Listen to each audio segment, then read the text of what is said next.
चीज के लिए और तैयार होना चाहिए कि आपको Q4 का रिजल्ट वोडाफोन आइडिया में आने वाला है। लॉस लेते लेते सर पैसे को बर्बाद कर रहे हो ना, तो समझ लीजिए सर कि आप शेयर मार्केट में सीख नहीं रहे हो, आप शेयर मार्केट में एक तरह से फंसते जा रहे हो।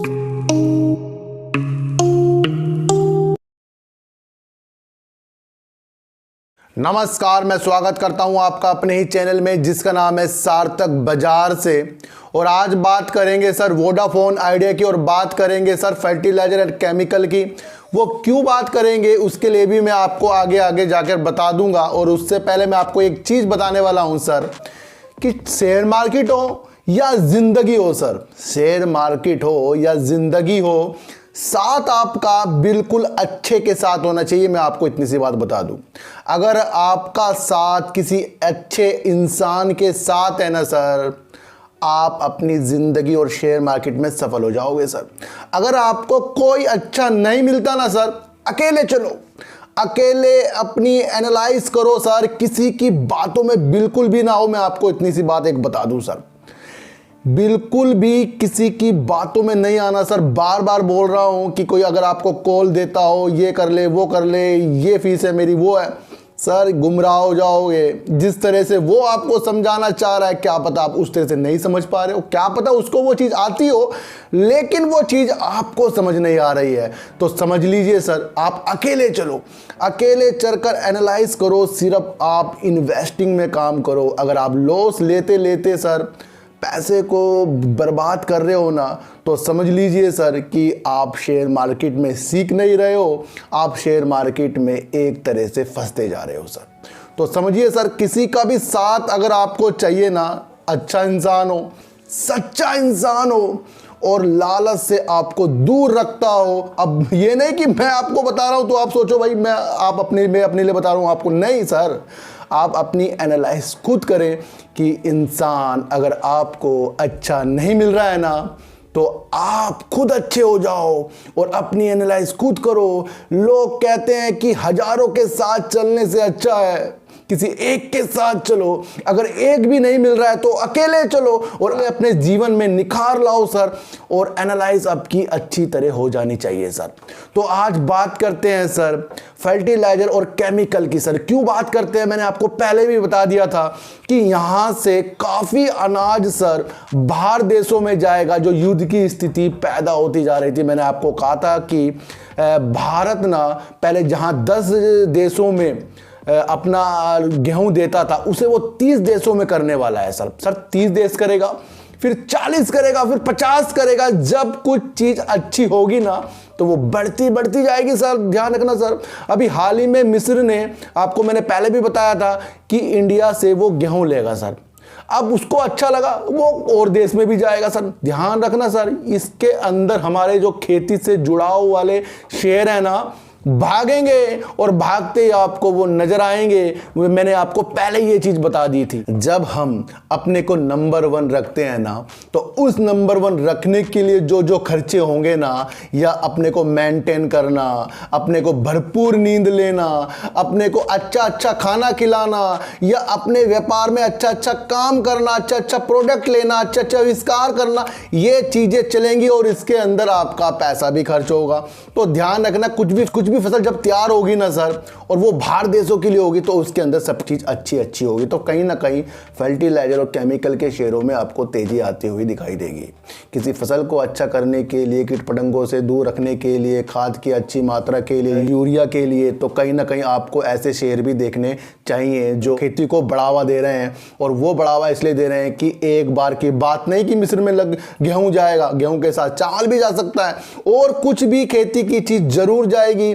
ध्यान रखो सर, प्रगति के ऊपर ये जो देश हमारा चलता जा रहा है ना, इसको आपको ध्यान रखना पड़ेगा हर चीज़ों में। क्यों बोल रहा हूं, क्यों तेजी आएगी, आप खुद अपनी दिमाग को लगाओ कि यहाँ से जब बाहर अनाज जाएगा तो उसको पैदावार करने के लिए जो भी काम की चीज़ें होती हैं, वो जो खेती में लगती हैं, उसके शेयरों में आपको तेजी आती जरूर दिखाई देगी। मैं आपको इतनी सी बात बता दूं सर। फिर भी मैंने आपके लिए एक शेयर ढूंढा है, उसका नाम है स्पीक। ऐसा है कि ये लगातार आपको बढ़ते कदम में जाता हुआ दिखाई दे रहा है। जो चीज़ हम समझ नहीं पाते ना, और जो मैं आपको समझा रहा हूं, मैंने कहा था कि जिसको भी फर्टिलाइजर और केमिकल में अपना आगे का फ्यूचर सही करना है शेयरों में, तो वो अभी से ध्यान रख ले, क्योंकि यहां से अनाज बाहर जा रहा है। तो ये चीजें मैं इसीलिए आपको बता रहा हूं। आज भी शेयर आपको 10 रुपए से 12 रुपए तक का उछाल करता हुआ दिखाई दे गया है सर। इसका स्टॉप लॉस जो बताया जा रहा है सर, 72 और 73 रुपीज का इसका स्टॉप लॉस आपको बताया जा रहा है। फिर भी इसके अंदर आपको इसलिए दिमाग लगाना चाहिए क्योंकि ये फर्टिलाइजर और केमिकल का एक शेयर है, और आपको ये सोचकर लगाना चाहिए कि देश में ज़्यादा खेती होगी और तो ज़्यादा पैदावार बीज अनाज की होगी, और बाहर देश में जाएगा उसके लिए जो भी चीज़ें लगती हैं, केमिकल फर्टिलाइजर की जो भी चीज़ें जो भी यूज होंगी, वो कहीं ना कहीं आगे जाकर आपको विस्तार जरूर देगी सर। ज़रूरी नहीं कि आपको इस शेयर में नज़र रखनी है सर, बाकी और शेयरों की लिस्ट भी चाहिए ना, वो भी प्रोवाइड करवा दूंगा। लेकिन एक बताने का मकसद ये है कि एक चीज़ से दूसरी चीज़ कैसे जोड़ लेते हैं, कैसे सोच लेते हैं, वो आपको मैं इस मार्केट में और इस चैनल में बताने आया हूं सर। किसी को खरीदना और किसी को बेचने की मैं सलाह बिल्कुल भी नहीं देता, लेकिन मैं एक चीज़ ये बता रहा हूं कि शेयर को देखते कैसे हैं सर। तो समझ गए सर, इस पिक को आपको दिमाग में रखना है, और ये शेयर आपको अच्छे बढ़ते कदम में आगे भी दिखाई दे सकता है। गिरावट भले भले हो जाए क्योंकि ये अपने हाई को भी तोड़ चुका है, तो जब ये तोड़ चुका अपने हाई को, तो ये ऊपर भी जा सकता है और थोड़ी प्रॉफिट बुकिंग भी इसके अंदर आ सकती है। लेकिन फिर भी जो इसका फ्यूचर मुझे नजर आ रहा है आगे के लिए बहुत ही अच्छा नजर आ रहा है। मैं आपको इतनी सी बात एक बता दूं सर। तो बात करते हैं सर वोडाफोन आइडिया की, और वोडाफोन आइडिया की सर इसलिए बात करेंगे क्योंकि ट्राई ने सर फरवरी का एक डाटा होता है ना, किसने कितना सब्सक्राइबर को जोड़ लिया, कितना घटा दिया, तो कहीं ना कहीं राजा बनता हुआ दिख रहा है, क्योंकि उसने सर 15.9 लाख यूजर को जोड़ लिया है। और वहीं पर सर जियो ने और एयरटेल ने सर खो दिया है सर। जियो ने 36.6 लाख सब्सक्राइबर खो दिया है, और वहीं पर सर वोडाफोन आइडिया ने 15.3 लाख यूजर को खो दिया है। तो कहीं ना कहीं सर हम वोडाफोन आइडिया की बात कर रहे हैं, और ये निगेटिव न्यूज निकल कर सर वोडाफोन आइडिया और जियो के लिए तो आ रही है, और राजा एयरटेल दिख रहा है सर। 5G स्पेक्ट्रम नीलामी जब तक के नहीं होगी, जब तक के किसको क्या क्या नहीं मिल गया, उसके से पहले तो आपको ऐसी न्यूज़ तो आती रहेंगी, और डाटा भी आपको इस तरह का दिखेगा कि कहीं ना कहीं आपको वोडाफोन आइडिया और जियो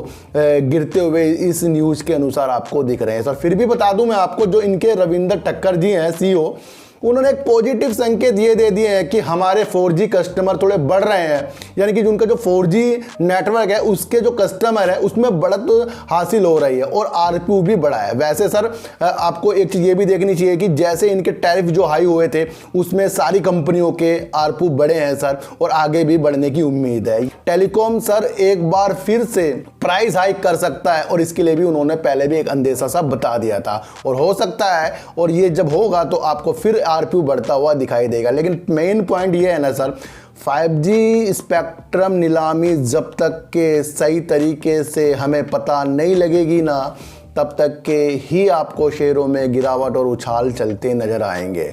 और 5G जैसे ही निकल कर आएगा और उसके बाद से ही आपको वोडाफोन आइडिया में तो चमत्कारी तौर पर तेज़ी देखने को मिलेंगे, क्योंकि हिस्सेदारी जैसे ही 5G में बढ़ती नज़र आएगी ना, क्योंकि काफ़ी कस्टमर इंतज़ार भी कर रहे हैं और काफ़ी कस्टमरों के पास 5G फ़ोन आ भी चुके हैं। तो अगर 5G आता है और स्पेक्ट्रम नीलामी जल्दी से होती है तो कहीं ना कहीं वोडाफोन आइडिया को इसमें हमें अच्छी उम्मीद के साथ देखना चाहिए सर। एक बात मैं आपको और बता दूं कि जैसे ही ये जो बताया जा रहा है कि एयरटेल को ज़्यादा सब्सक्राइबर मिल गए हैं और जियो और वोडाफोन ने खो दिए हैं, तो कहीं ना कहीं आपको ये भी देखना चाहिए कि सर एक बंदा ही 3-3 4-4 सिम ले लेता है।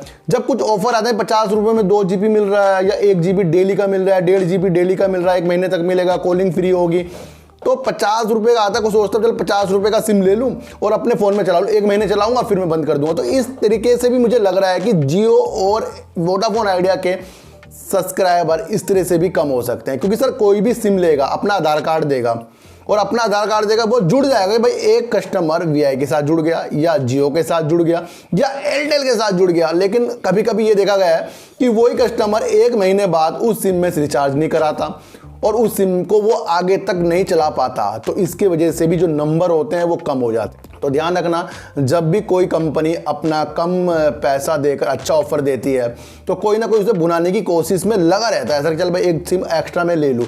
तो इस तरीके से भी सर मुझे लग रहा है कि जो सिम ले लेता है तो कहीं ना कहीं उसका इफेक्ट भी इस तरह से भी जो सब्सक्राइब कम होते हैं पड़ सकता है सर। ये मेरी थिंकिंग है, लेकिन अगर आपने इसको एनालाइज किया तो आपको भी ये समझ आ सकती है सर। फिर भी रविंदर ठक्कर जी ने हमें पॉजिटिव संकेत इसलिए दे दिए हैं कि उनके जो 4G कस्टमर हैं उसमें एडिशनल हुआ है, थोड़ा बड़ा है, और उसके बाद से ही आरपू भी बढ़ा है और प्राइस हाइक होंगे।